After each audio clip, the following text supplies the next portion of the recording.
Nos acompaña hoy el arquitecto Ramón Gutiérrez, un personaje muy conocido que prácticamente me decía la vez pasada un amigo, me decía, es el dueño de la historia de la arquitectura en la Argentina y en Latinoamérica. Y yo le agregaría además, es también el dueño de la arquitectura en buena parte de España, porque también has trabajado mucho en ese tema, has estado viviendo, y sobre todo de la zona de Andalucía, tengo yo idea que has trabajado mucho, con muchos libros publicados, con infinita cantidad de exposiciones realizadas a través de un instituto que se llama Cedodal, que él es el director, es el fundador de ese instituto,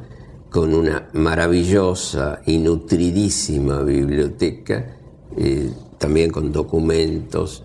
Estábamos conversando que tiene en su poder algunos documentales donde, por ejemplo, hay una grabación de cuando el arquitecto Le Corbusier vino a la Argentina, cosa que yo ignoraba que había una grabación, y a través de sus trabajos que he leído, no todos, pero algunos muy concienzudamente porque tienen una implicación histórica muy grande, ha hecho conocer cosas que estaban totalmente ocultas en la historia oficial de la Argentina, en la historia que no se ocupa normalmente de estos temas que hacen también a la vida cotidiana, como es o la casa o como es las costumbres domésticas. Y por eso quise traerlo aquí, a la Argentina, para que nos cuente un poco de su vida muy variada. Ha estado en muchas partes de la Argentina, conoce grandemente esta historia de la arquitectura, que es un poco la historia de la vida argentina, porque sin gente no se puede hacer historia. Ramón, ¿dónde naciste? Nací en Buenos Aires. Soy porteño, pero vacunado, como digo, porque viví 30 años en el interior. Entonces eso me permite también tener una conciencia más allá de la General Paz, que a veces hace falta. Sí, por supuesto. ¿Y tu infancia pasó en Buenos Aires? No, yo me fui, mi familia se fue cuando tenía 6 años a vivir a Rosario. Vivimos en Rosario, yo estudié, hice mi colegio primario, secundario y comencé la universidad, el primer año de la universidad lo hice en Rosario. Y luego mi familia, mi madre fue nominada cónsul del Uruguay, mi madre era uruguaya, en Buenos Aires, y entonces trabajó en la embajada también, y nos vinimos todos a Buenos Aires. Entonces terminé mi carrera en realidad de arquitecto en Buenos Aires, pero esos años de Rosario ya me acostumbraron a que luego, cuando me fui a vivir a Resistencia en el 66, a fines del 66, ya tenía una capacitación previa, digamos, de haber vivido en provincias, lo cual era necesario y además fue muy positivo. Bueno, este es el Centro de Documentación de Arquitectura y Arte Latinoamericano. Durante los años que vivimos en Resistencia, formamos una biblioteca que era la base de nuestros trabajos de investigación. Cuando nos trasladamos nuevamente a Buenos Aires en 1995, formamos este centro que justamente lo que trata es de difundir la arquitectura y el urbanismo del continente americano y al mismo tiempo fomentar la investigación histórica y la investigación arquitectónica. Y bueno, sí, te dio además un amplio panorama de lo que era la Argentina, mucho más amplio que si te hubieras quedado en Buenos Aires, ¿no? Sí, yo pienso que sí. Lo que curiosamente no tenía esa inquietud de conocer tanto como la que se me generó en Resistencia, ¿no? En Resistencia sí, empecé a recorrer mucho y a trabajar mucho. Claro, fueron otras etapas de la vida, con armar grupos de investigación y de trabajo sobre los temas en común que uno tenía. Y ¿Siempre estuviste con temas de historia de la arquitectura en general? Sí. ¿O empezaste no como un arquitecto común, un arquitecto de hacer algunos edificios y esas cosas? A ver, siempre me interesó. Recuerdo curiosamente en el año, y lo recordé después porque no fue una cosa que la fuera sino, pero en el año 48 yo leo en el Villiquen de que había salido un libro que se llamaba Los Monumentos Históricos de la Argentina, de Vigil, y mi padre viajaba a Buenos Aires y le pedí que me regalara ese libro, y fue como premonitorio porque realmente no lo miré al libro, pero ahí quedó, no fue una cosa que me interesara. No fue un chispazo, ¿no? Nada, pero también fue, digo yo, es casual, no lo es. Por supuesto que no. La que me entusiasmó mucho fue Graciela Viñuales, mi esposa, sí, que cuando estaba en segundo o tercer año de la facultad me dijo: yo quiero ir a Salta y a Jujuy a ver las capillas y demás, y se organizó ella misma un viaje y volvió, hizo un artículo, sacó fotos y demás, y entonces realmente me acuerdo que me motivó mucho la actitud de ella, la visión que tenía, y empezamos a hacer cosas juntos. Y siguen haciendo cosas juntos. Seguimos. Son tantos años, pero seguimos haciendo cosas juntos, claro que sí. Y realmente esto fue un camino, yo creo, más o menos claro. Cuando nos recibimos, en realidad hicimos algunas obras, empezamos a trabajar, yo hice algunos pequeños trabajitos aquí, no muy relevantes, y algunos más cuando nos radicamos en Resistencia. Pero luego tomé la dedicación exclusiva en la universidad, entré en el Consejo de Investigaciones Científicas y entonces dejé la profesión como tal, ¿no? Y me dediqué fuertemente a la investigación.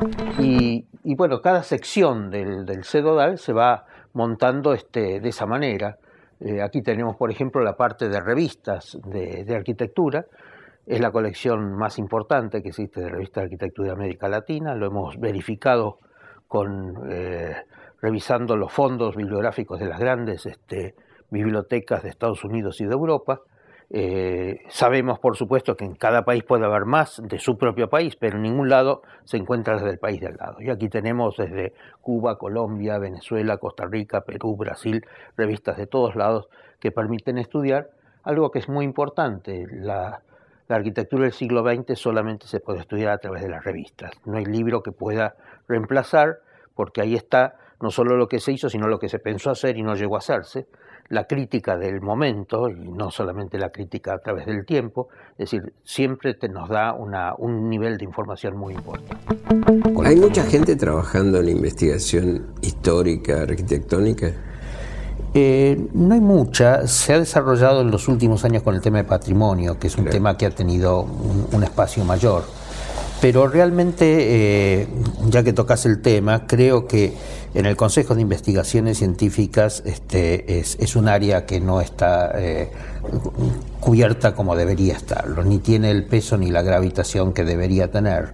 Muchas veces porque se piensa con una visión desde las ciencias duras de que la arquitectura es una profesión y no tiene estos campos de investigación que no son solo los históricos. Claro, hay que pensar lo que es la vivienda, lo que es la tecnología, temas que son prioritarios inclusive para el desarrollo del país y que requerirían tener otro apoyo, los temas urbanos, por ejemplo. Los otros días en un programa que hicimos aquí, en general, con mucha gente hablamos de la falta de cuidado del patrimonio en la Argentina, que donde se ha destruido patrimonio mucho más de lo que se puede suponer, ¿no? Inclusive salís a la calle y decís, bueno, acá yo recuerdo que cuando era chico había un edificio de tal y tal, y todo eso pasó al olvido, ¿no? Muchos edificios muy importantes de Buenos Aires que se van destruyendo día a día. y el descuido del patrimonio argentino es casi una característica que abarca, yo te diría, los últimos 50, 60 años, ¿no? Mira, es muy claro, segunda mitad del siglo XX es en general para toda América Latina, pero particularmente para nosotros. En el caso de Buenos Aires, nosotros editamos el año pasado un libro que se llamaba Arquitecturas Ausentes, con 100 edificios demolidos de Buenos Aires, como forma de crear conciencia del patrimonio, porque lo que reemplaza esos edificios es mucho peor que lo que se demolió, es decir, que en realidad es un retroceso. Hicimos lo propio con Mar del Plata, son quizás las dos únicas ciudades donde es posible, más en el caso de Mar del Plata, que podemos hablar de 3 ciudades en un siglo. Aquí tenemos algunas cosas que nos han donado o que hemos adquirido a través del tiempo. Por ejemplo, aquellos azulejos son del siglo XVI, XVII, XVIII, eran de la colección de Dardo Rocha, se remataron hace muchos años y los compramos y bueno, nos han acompañado prácticamente hace 45 años que los tenemos aquí. Esto también es un recuerdo del primer concurso de arquitectura que se hace en el año 20 para dibujantes. Los azulejos esos son fruto de nuestros trabajos en Corrientes, en Uruguay, en la zona del litoral, eran habituales, son de Paz de Calais, de Francia, eran utilizados habitualmente para las fachadas, para las cúpulas de los edificios y venían muchas veces como guardados en los barcos como carga, y se difundieron por todo el litoral argentino, Uruguay, inclusive hasta Paraguay llegaron. Pero bueno, muestran un poco el tipo de criterio ornamental que existía. El tema es realmente preocupante e inclusive estuvo el año pasado con nosotros José María Peña, también preocupado por él dirigió durante muchísimos años el Museo de la Ciudad y también un hombre preocupado por este tema del patrimonio que abarca todo, no solo los edificios.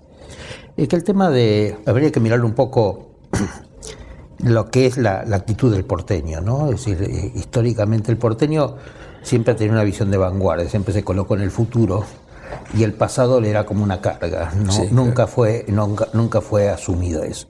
Ahora, tiene una actitud esquizofrénica, va a cualquier ciudad del mundo y después de estar un rato te dice, como Buenos Aires no hay. Sí, claro. Pero llega aquí y Buenos Aires es todo un desastre. Sí. Entonces no hay un cariño, no hay un afecto con la ciudad, no hay... Yo diría, mira, si comparamos con Rosario, por ejemplo, Rosario que durante muchos años tuvo una larga decadencia en la cual pasó de ser la segunda a la tercera y de pronto hoy está orgullosa de su ciudad, bastó de alguna manera unas gestiones donde se viese de que había una posibilidad de hacer cosas y de lograr mejorar la relación con el paisaje, la relación con nuevas funciones. Tanto que oficialmente Rosario y todo su entorno han empezado a sacar libros históricos sobre Rosario, llenos de fotografías, y esto es una actividad que ha empezado ahora pocos años. Mira, nosotros escribimos un libro sobre la arquitectura de Rosario en el año 68. Yo siempre digo que la facultad debería haber hecho otras cosas que no las hizo, ¿no? Pero en los últimos años, nuevamente, la fotografía antigua, como la fotografía, ha vuelto a tomar Rosario, porque Rosario se siente estimulada. Claro. Y esto yo creo que es lo que nos está faltando a los porteños, es decir, un cariño, un afecto. Ha empezado en los barrios. Cuando ahora, últimamente, vemos la destrucción del patrimonio, vemos la sociedad que empieza a movilizarse, empieza a protestar, empieza a exigir. Y bueno, se ha sacado una ley que ha frenado por un año las demoliciones de los edificios anteriores a 1941. Esto hasta que se cataloguen, es decir, se identifiquen aquellos que deben ser preservados. Esto es fruto de una convicción de la población que, sin embargo, frente al atropello de una lectura, digamos, de la inmobiliaria de la ciudad, donde la ciudad es un bien rentable. Si nosotros pensamos solamente en Puerto Madero, que son 120 hectáreas que de ser un bien común han pasado a ser bienes privados, y no sabemos muy bien de dónde se aplicaron estos recursos que generaron estas transferencias, bueno, es que estamos ante una situación realmente grave, es decir, no hay una conducción municipal desde hace muchos años. Y ahí no se destruyó demasiado, se ocupó. Claro, pero pensá vos lo que hubiera sido para nosotros cuando muchas veces decimos Montevideo, qué maravilla, cómo ha sabido aprovechar la costanera, cómo ha sabido organizar su relación con el río. Nosotros tenemos una ciudad que ha crecido sobre el río. Es decir, que tendría todas las maravillosas posibilidades, porque en realidad de la Casa Rosada para abajo todo es río rellenado. Y siempre hubo una cantidad de autores que decían, bueno, que uno de los problemas de Buenos Aires era que mirábamos hacia el río y no mirábamos hacia el interior, pero ahora tampoco se puede mirar hacia el río porque ha aparecido todo ese muro que es Puerto Madero, ¿no? Un muro que además tiene problemas, porque el muro de las torres que se están construyendo es un muro que va a frenar la brisa del río, y la brisa del río es lo que evita el recalentamiento ambiental de la zona centro de la ciudad. Así que vamos a tener más calor todavía. Vamos a tener más calor.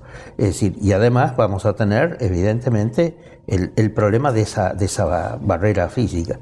Vos decías esto, en 1825 ya hay un comerciante que le propone a Rivadavia hacer crecer sobre el río, teniendo toda la pampa atrás. En 1825 ya hay un plano de cómo lotear el río. Bueno, Le Corbusier en el año 29 proponía el gran negocio, ¿no es cierto?, que era la ciudad de Cité-des-Affaires, la ciudad de los negocios, que era una isla, ¿no es cierto?, con 5 torres, donde ese era un suelo baratísimo porque era todo fiscal y que permitía, digamos, hacer un gran negocio. Terminamos haciéndolo con Puerto Madero, claro, evidentemente, pero nos muestra un poco cómo no ha habido esa conducción fuerte municipal que hubiera marcado las pautas de conducción de cómo debe ser la ciudad y de cómo debe representar el bien común, ¿no?